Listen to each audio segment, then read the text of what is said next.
Good evening. Today I'm just here talking about the two different main types of pizza that I know. Because thinking back to pizza is kind of a nostalgia thing for me. I really, growing up, I my dad loves pizza. He still does. Doctor said you shouldn't eat it, but I mean, nobody said you should really eat American style pizza.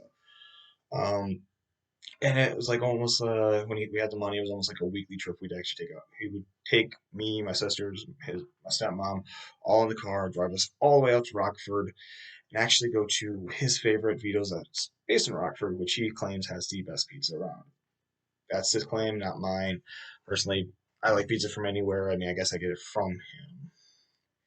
And growing up, that's kind of like was a staple in my house. And I really do love pizza, but I don't have to have it every week like my dad seemed to growing up. Um, Through a little bit of research, I've actually found that there's two major types of pizza that comes around in the United States.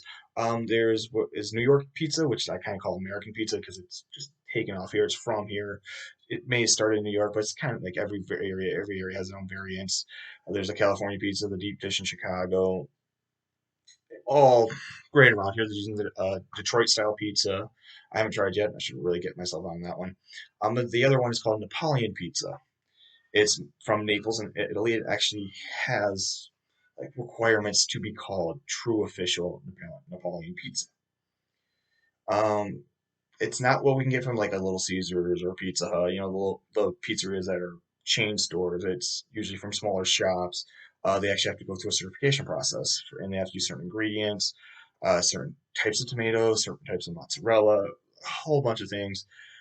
Cooking's different. It's actually smaller, so they're more like personal pan style pizzas, which really are good styles.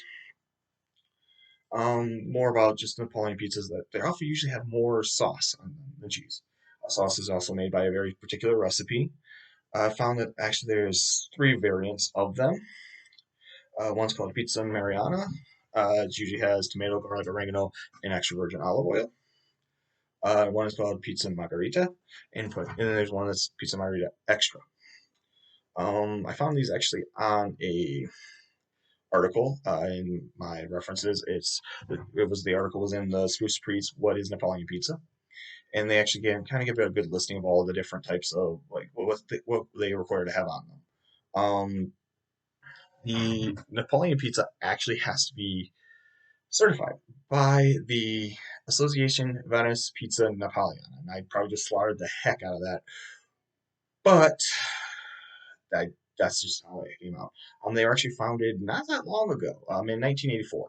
And I was born 5 years later than that, but that's still within recent time. It's not like 100, 200-year-old building, but they were actually founded by the Napoleon people, kind of representing the older families that of the pizza makers. And they set up requirements for certification so other pizzerias can make true Napoleon pizza. Unfortunately, I have not found any in Grand Rapids area or West Michigan for that matter, but I kind of stopped looking when I started settling down. Some of the requirements for Napoleon pizza, which I found really interesting, is actually the dough requirements. They have to make it out of very particular flour. It's wheat flour, usually Italian wheat flour of type 0 or 00, which is a nice thing to go with. They can't use dry yeast. They have to use fresh brewers yeast. It has to be made with hand or with a low speed mixer. And you can't use like a rolling pin to roll it out. It has to be all handmade.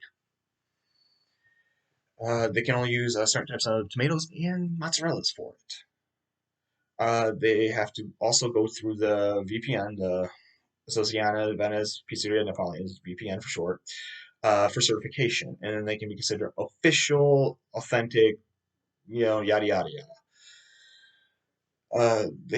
And most of the time they use like fresh mozzarella. They don't use like what we would consider like shredded all over it, melts nice and thin, but they usually have like gobs of little cheese on it because of the fresh mozzarella.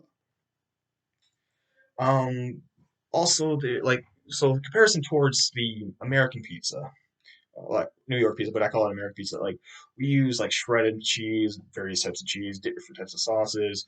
Our sausage usually has more like garlic, sugar, actually in it, which Napoleons can't have the sugar in there.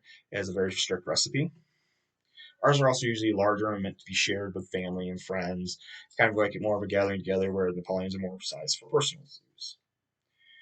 And I mean, we all have our favorite pizzas. We all know what American pizza really is. It's a good thing. It's usually family, friends. I mean, if you're hungry enough, it's a personal pan no matter what size you get. It really is. Um, in conclusion, I mean, we all have our favorite things, and this is just informing you that maybe you want to try this Napoleon pizza, which has like less sugar in it. The dough is actually made fine, it's thinner, and it puffs up. It's just sounds better to me. It usually has fresh ingredients, and thinking back, I mean, there are similarities. They both have the tomato sauce, the cheese. Some have, I mean, Napoleon, sometimes you just slice the tomato sauce. Uh, but I mean, there's similar and different, and it's just try something with the differences that we can all enjoy with the pizza.